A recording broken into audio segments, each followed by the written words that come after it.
ನಟರಾಜ್ ಗೌಡ್ರೆ, ನೇರ ಪ್ರಶ್ನೆ. ನವೆಂಬರ್ 12 ಆ ಸಮಯದಲ್ಲಿ ಮೊದಲ ಸಾವು ಸಂಭವಿಸಿದ್ದು. ಅದೇ ದಿನ 1-2 ಗಂಟೆ ಒಳಗಡೆ ಮತ್ತೊಂದು ಸಾವಾಗುತ್ತೆ.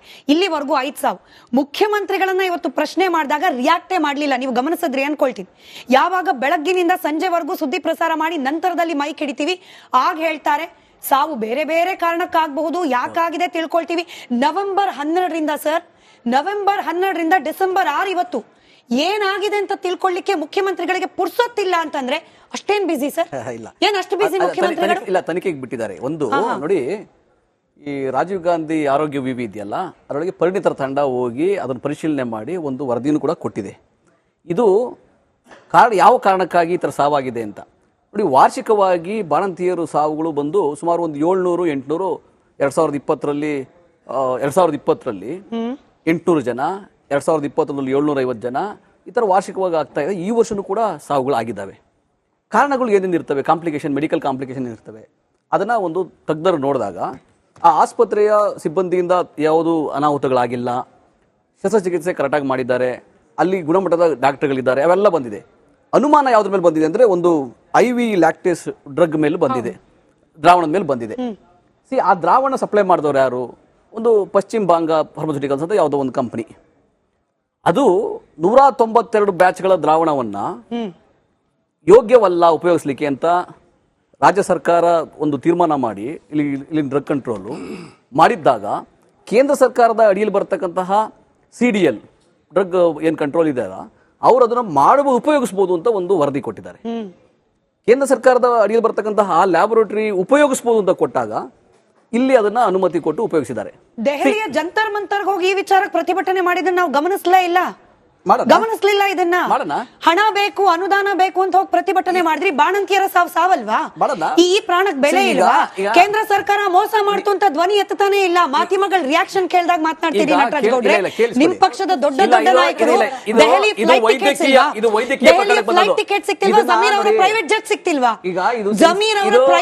ಸಿಕ್ತಿಲ್ವಾ? ದೆಹಲಿಗೆ ಹೋಗೋಕೆ ಕೇಂದ್ರ ಸರ್ಕಾರವನ್ನ ಪ್ರಶ್ನೆ ಮಾಡ್ಲಿಕ್ಕೆ ಯಾರು ತಡೆದಿದ್ದಾರೆ ಕಾಂಗ್ರೆಸ್ ಪಕ್ಷವನ್ನ? ಈಗ ಅದು ಪ್ರಶ್ನೆ ಮಾಡಿಲ್ಲ ಅಂತ ಯಾರು ಹೇಳಿದ್ರು ನಿಮ್ಗೆ? ಕಾಣಿಸ್ತಿಲ್ಲ ಸರ್. ನೀವು ನಂಬ್ತಿರೋ ಬಿಡ್ತಿರೋ, ನೀವು ಓಪನ್ ಮಾಡಿ ನೋಡಿ, ನೀವು ಡಿಜಿಟಲ್ ಓಪನ್ ಮಾಡಿ ನೋಡಿ ನಟರಾಜ್ ಗೌಡ್ರೆ. ಇವತ್ತು ನೀವು ಕಿರ್ಚಿ ಸತ್ಯ, ಇವತ್ತು ನೀವು ಕಿರ್ಚಿ ಸತ್ಯವನ್ನ ನೀವು ಅಜೆಂಡಾ ಬೇರೆ ಏನೇ ಪಟ್ಟ ಕಟ್ಟಿದ್ರು ಕೂಡ ನಟರಾಜ್ ಗೌಡ್ರೆ, you can't silence us today. November 12ರಿಂದ ನಿರಂತರವಾಗಿ ಯಾರಾದ್ರೂ ಮಾತನಾಡಿದ್ದಾರೆ ಅಂದ್ರೆ ರಿಪಬ್ಲಿಕ್ ಕನ್ನಡ ಮಾತ್ರ. ನೀವು ಕಿರ್ಚಿ ಅಥವಾ ನೀವು ಅಜೆಂಡಾ ಅಂದು ನೀವು ಕೇಳಿಸ್ಕೊಳ್ಬೇಕು. ನೀವು ಅಜೆಂಡಾ ಅಂದು ಇವತ್ತು ಸೈಲೆನ್ಸ್ ಮಾಡಿಸ್ಲಿಕ್ಕೆ ಸಾಧ್ಯನೇ ಇಲ್ಲ.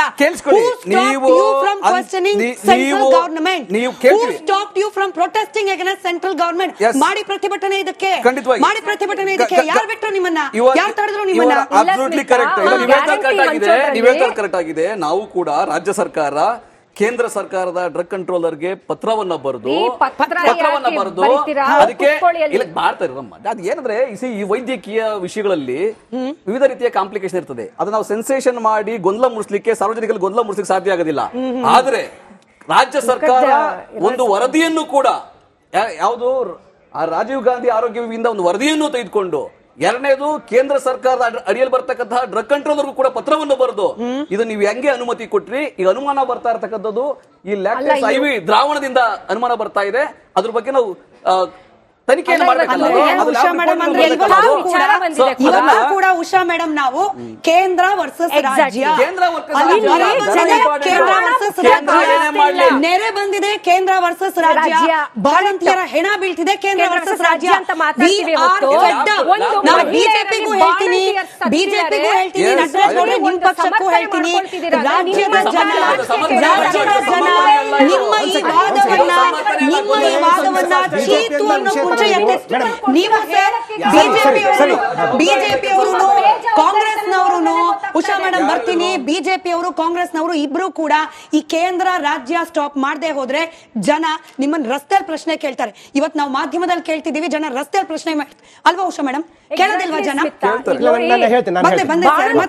ಬಾಣಂತಿಯರು ಸರಿ ಸುಮಾರು 1 ತಿಂಗಳಿಂದ ಸಾಯ್ತಾ ಇದ್ದಾರೆ ಅಂತ ಹೇಳಿದ್ರೆ, ಇವತ್ತು ನಾನು ನಿಮ್ಮ ವಾಹಿನಿ ಮುಖಾಂತರ ಸ್ಟೇಟ್ಮೆಂಟ್ ನೋಡ್ತಾ ಇದ್ದೀನಿ. ಮಹಿಳಾ ಮತ್ತು ಮಕ್ಕಳ ಇಲಾಖೆಯ ಒಂದು ಸಚಿವರು ಹೇಳ್ತಾರೆ ನನಗೆ ವಿಚಾರ ಗೊತ್ತಿಲ್ಲ ಅಂತಾರೆ. ಎಂಥ ನಾಲಾಯಕ್ಕೂ ಅಸಮರ್ಥ ಸಚಿವರನ್ನ ನಾವು ಇವತ್ತು ಮಹಿಳಾ ಇಲಾಖೆಯಲ್ಲಿ ಹೊಂದಿದೀವಿ ಅನ್ನೋದನ್ನ ನಾವಿಲ್ಲಿ ನೋಡ್ಬೋದು. ನೋಡಿ ನಿಮ್ಮ ವಾಹಿನಿಯಲ್ಲೇ ತೋರಿಸ್ತಾ ಇದ್ದಾರೆ. ಅಂದ್ರೆ ಅವರಿಗೆ ವಿಚಾರನೇ ಗೊತ್ತಿಲ್ಲ ಅಂತ ಹೇಳಿದ್ರೆ ಆರೋಗ್ಯ ಇಲಾಖೆ ಸಚಿವರು ಮಾಹಿತಿ ಕೊಟ್ಟಿದ್ದಾರೆ. ಆರೋಗ್ಯ ಇಲಾಖೆ ಸಚಿವರು ಮಾಹಿತಿ ಕೊಟ್ಟಿದ್ದಾರೆ. ಸರ್, ನೀವು ಸಮರ್ಥನೆ ಈ ವಿಚಾರದಲ್ಲಿ ಆರೋಗ್ಯ ಇಲಾಖೆ ಸಚಿವರು ಸಮರ್ಥನೆ ಕೊಟ್ಟಿದ್ದಾರೆ ಅಲ್ಲ, ಮಾಹಿತಿ ಕೊಟ್ಟಿದ್ದಾರೆ. ಸಮರ್ಥನೆ ಇನ್ನೂ ಸಹ ಮಾಹಿತಿ ಸರಿಯಾದ ಮಾಹಿತಿ ಇದೆ, ಮಾಹಿತಿ ಕೊಟ್ಟಿದ್ದಾರೆ. ತನಿಖೆ ಮಾಡ್ತಾ ಇದೀವಿ, ಒಂದು ಪ್ರಥಮ ತನಿಖೆ ಆಗ್ತಿದೆ. ನೋಡ್ತಾ ಇನ್ನೂ ಎಷ್ಟು ಸಾವುಗಳಾಗಬೇಕು, ಈ ಒಂದು ಸಾವಿಗೆ ಕಾರಣ ಏನು ಅಂತ ಕಂಡುಹಿಡಿಯೋದಕ್ಕೆ ಯಾರು ಜವಾಬ್ದಾರಿ ತಗೊಳ್ತೀರಾ? ನಿಮ್ ಚೀಫ್ ಮಿನಿಸ್ಟರ್ ತಗೊಳ್ತೀರಾ ಜವಾಬ್ದಾರಿ? ಇವತ್ತು 5 ಜನ ಪ್ರಾಣಿಗಳ ಹಸು ಕೂಸುಗಳನ್ನ ನೋಡಿ, ಅಲ್ಲಿ ಕುಟುಂಬ ನೋಡಿ, ಹೊಟ್ಟೆ ಕರಳು ಕಿವುಚುತ್ತೆ. ನಿಮ್ಗೆ ಏನು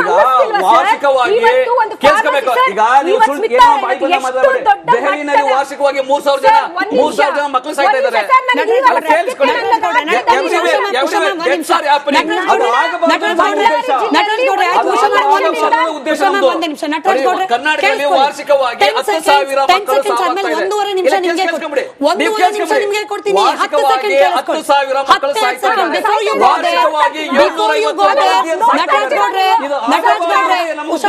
ಉದ್ದೇಶ.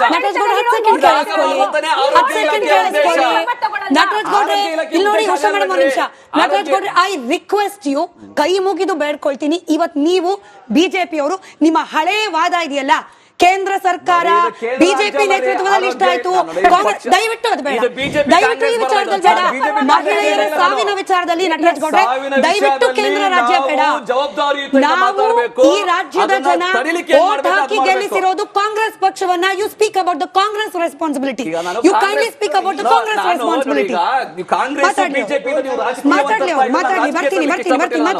ನಾನು ಬಿಜೆಪಿ ಕಾಂಗ್ರೆಸ್ ರಾಜಕೀಯ ಮಾತಾಡ್ತಾ ಇಲ್ಲ. ನಾನು ವೈದ್ಯಕೀಯದಲ್ಲಿ ಏನ್ ಕಾಂಪ್ಲಿಕೇಶನ್ ಆಗ್ತಾ ಇದೆ, ವಾರ್ಷಿಕವಾಗಿ ರಾಜ್ಯದಲ್ಲಿ 10,000 ಮಕ್ಕಳು ಸಾಯ್ತಾ ಇದ್ದಾರೆ, 750 ಬಾಣಂತಿಯರು ಸಾಯ್ತಾ ಇದ್ದಾರೆ. ಆ ಸಾವುಗಳ ಸಂಖ್ಯೆ ಕಡಿಮೆ ಆಗಬೇಕು, ಆತರ ಆಗಬಾರದು. ಅದಕ್ಕೇನು ಇಡೀ ದೇಶದಲ್ಲಿ ಈ ತರನೇ ಪರಿಸ್ಥಿತಿ ಇದೆ.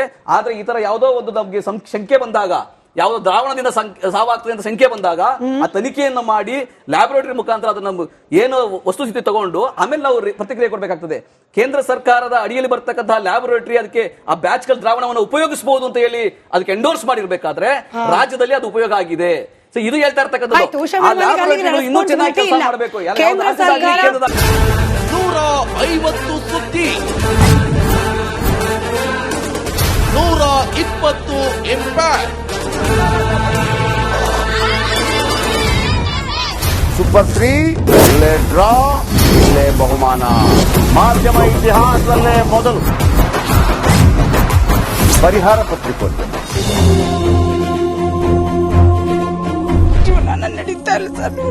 ಗುರುಲಕ್ಷ್ಮಿನಿಲ್ಲ, ಪಿಂಚಣಿನಿಲ್ಲ, ಇದನ್ನೇ ಮಾಡಕ್ಕಾಗಿಲ್ಲ ಅಂತಂದ್ರೆ ಇನ್ನೇನ್ ಮಾಡ್ತೀರಿ? ಬೇರೆ ಏನ್ ಕಳಿಸಿ ಆ ಸಮಸ್ಯೆಯನ್ನು ಪರಿಹರಿಸಿಕೊಡ್ಲಾಗ್ಬೋದು. ಒಬ್ಬ ಅಜ್ಜಿ ಅವರು ವಿಕಲಚೇತನರು, ಯಾರ ಹತ್ರ ಹೇಳೋದು? ನಿಮ್ ಪ್ರಾಬ್ಲಮ್ ಏನಪ್ಪಾ ಅಂತ ಕೇಳೋದಕ್ಕೆ ಯಾರು ಇಲ್ವಲ್ಲ. ಆಗ ನಾವಿರ್ತೀವಿ, ನಾವಿರೋದೇ ನಿಮ್ಗಾಗಿ. ನಾನು ಇರುವವರೆಗೆ, ಅವರು ಇರುವವರೆಗೆ 1,000 ರೂಪಾಯಿ ತಿಂಗಳು ಆಗ್ತೀನಿ. ಅದ್ರ ಈ ಕೆಲಸ ಇದೆಯಲ್ಲ, ಯಾವತ್ತೂ ಕೂಡ ಶಾಶ್ವತವಾಗಿ ನಮಗೊಂದು ಒಳ್ಳೆ ನೆನಪನ್ನ ಕೊಡುತ್ತೆ, ನಮ್ಮನ್ನ ಕಾಪಾಡುತ್ತೆ. 24 ಗಂಟೆಯಲ್ಲಿ ಅವರ ಬದುಕು ಬದಲಾಗಿ ಹೋಯಿತು. ನಾವು ರಿಪಬ್ಲಿಕ್ ಕನ್ನಡ, ನೇಷನ್ ಫಸ್ಟ್. ಸಮಾಜ ನಮಗೆ ಬಹಳ ಮುಖ್ಯವಾಗಿರುತ್ತೆ.